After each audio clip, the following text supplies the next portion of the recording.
سمعتهم بيجروا وبيصرخوا وبيقولوا دي عاشر جثة ومقتولة بنفس الطريقة البشعة. خرجت من بيتي ووقفت على باب فيلتي وبصيت عليهم وهم بيجروا وعلامات الذعر بتملأ وجوههم. فعلا المنظر مخيف، فعلا المنظر محتاج ان الواحد يركز ويشوف ايه اللي بيحصل. على فكرة انا ما شفتش جثث ولا حاجة، انا شفت هلع ورعب مالي الوجوه.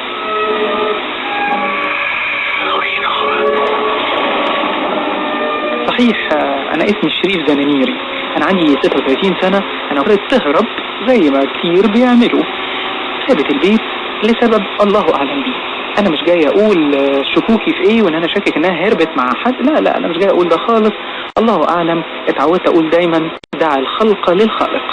انا اشتغل مهندس زراعي ولكني قررت ان انا تقاعدت مبكر وقررت انعزل عن البشر، لان من وجهة نظري البشر لا يتعد كونهم وسيلة لخدمة أغراضي وأغراض العباقرة اللي زي حالتي.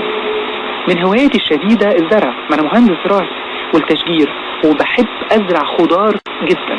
جنينة الفيلا عندي يعني ما أقولكوش كلها خضار، وخصوصا الفاصوليا. أنا زارع منها 22 نبتة فاصوليا. فضلت ان انا قررت كده ان انا فضلت ان انا احول حديقة الفيلا عندي لحديقة خضروات. الناس الجيران كل واحد عامل الفيلا بتاعته ورد بقى ومشتل ومش عارف ايه، لكن انا شايف ان كل ده كلام فاضي.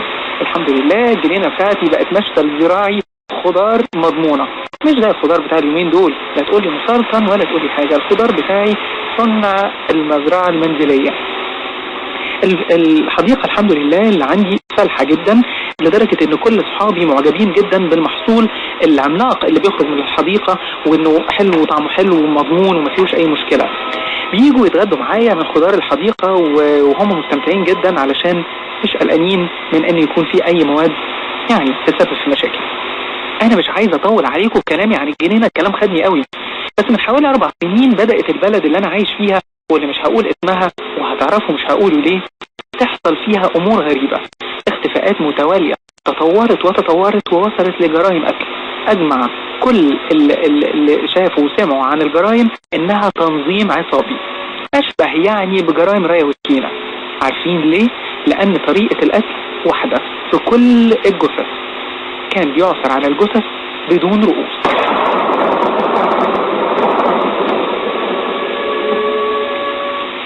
ونظرا لأننا الشعب بيعشق الكلام وبيعشق الرغي وبيحب كمان يحل كلمات متقاطعة وبيموت في حاجة اسمها فوازير رمضان، بدأ الكل يتكهن بسر هذه الجرائم. أول حاجة تم العثور على جثمان أستاذة ليلى نور الدين في أحد ترع المنطقة. أما جثمان المهندس سمير جرجس فعثر عليه في كوم قمامة.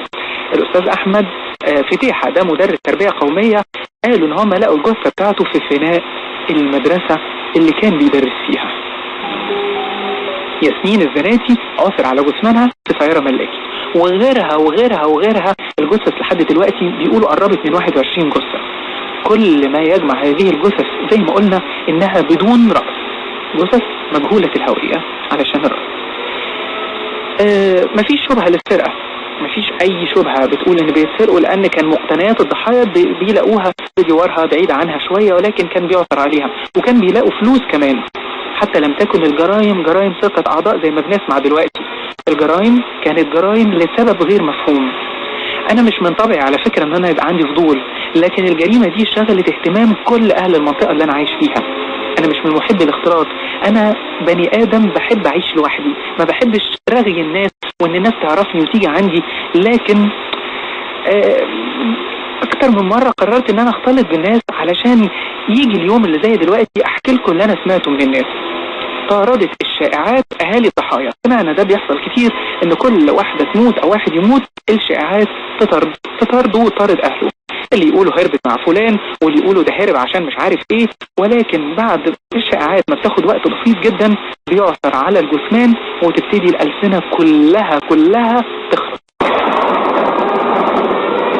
يعني الموضوع ما فيهوش هروب ولا شائعات ولا حاجة، ولكن احنا كالعادة شعب يعشق الكلام. كل واحد بدأ يتكهن ويفكر ويقرر ويقول يا ترى ايه، يا ترى مين اللي بيقتل، يا ترى في عصابة زي راية وسكينة، يا ترى. لكن انا ما قدرتش اعرف الحكاية، علشان كده انا ناوي الليلة اعزم مجموعة من شباب البلد عني.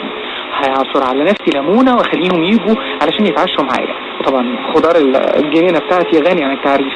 هخليهم ياكلوا طاجن فاصوليا لذيذ جدا، وبعد كده هنفرد بيهم ويبداوا يحكوا لي وابتدي اسمع منهم ايه اللي بيحصل. على فكره الطاجن بتاعي بتاع الفاصوليا اللي هياكلوه عندي متميز عن اي طاجن فاصوليا ممكن اي حد فيكم ياكله في اي مكان. ما اكدبش عليكم، العزومه دي هتتيح فرصه ذهبيه جدا. هي مش فرصه واحده، هما فرصتين. الفرصه الاولى ان انا اقدر اعرف تفاصيل اكتر حول جرائم القتل اللي حصلت لل21 ضحيه، تفاصيل جديده علشان اجي واحكيها لكم. ده السبب الاول. وكمان علشان في تفاصيل الكل عارفها وبيحكوها وباجي احكيها لكم، لكن في تفاصيل محدش يعرفها غيري انا بس. واعتقد ان التفاصيل اللي عندي ممكن تهمكم اكتر.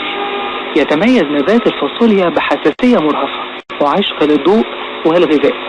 اكتشفت من خلال دراساتي ان الفاصوليا دي نبات ذكي جدا. تساءلت ليه ما نساعدش النبات ده انه يفكر اكتر؟ ليه ما غذيهوش اكتر واكتر؟ ليه النبات طالما هو ذكي وحساس كده من دراستي وعرفت ليه ما اديلوش اللي يخليه يفكر اكتر؟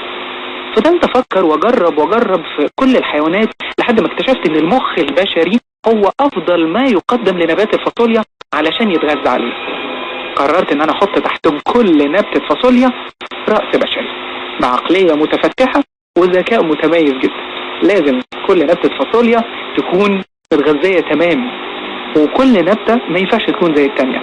واحدة هحط لها مخ مدرس، والتانية هحط لها مخ طبيب، والتالتة هحط لها مخ طالب، والرابعة والخامسة لحد ما اكمل كل الجيل اللي انا عايزه من جيل الفاصوليا، عشان اشوف جيل فاصوليا متميز شكلا وموضوعا وطعما.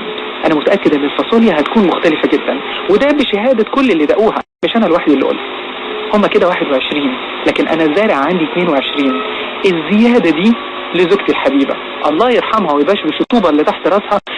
بجد كانت من اول الناس اللي انا قررت ان انا اغذي الفاصوليا على دماغها. قد ايه دماغها نكدية، قد ايه كانت بتحب النكد، فقلت ممكن نطلع فاصوليايا تحب النكد والغم. مش عايز اطول عليكم عشان انا لازم امشي، علشان عندي عزومة دلوقتي. الضيوف وصلوا بره هم، وجهزت نفسي علشان هزرع الليلة دي 6 فاصوليات جداد. 6 فاصوليات عازم علشانهم 6. فتيجوا معايا تشوفوا ولا تحضروا، تيجوا تقعدوا وتحضروا اللي هيحصل، لان النهاردة في 6 فاصوليات وفي 6 رؤوس جميلة جاية تزورني النهاردة. انا برضو بعزمكم لو حد عايز يجي يزورني، انا مكاني قلته والفيلا بتاعتي قلتها، ومحدش عارف لحد دلوقتي ان الفاصوليا بتاعتي متربية على الغاية.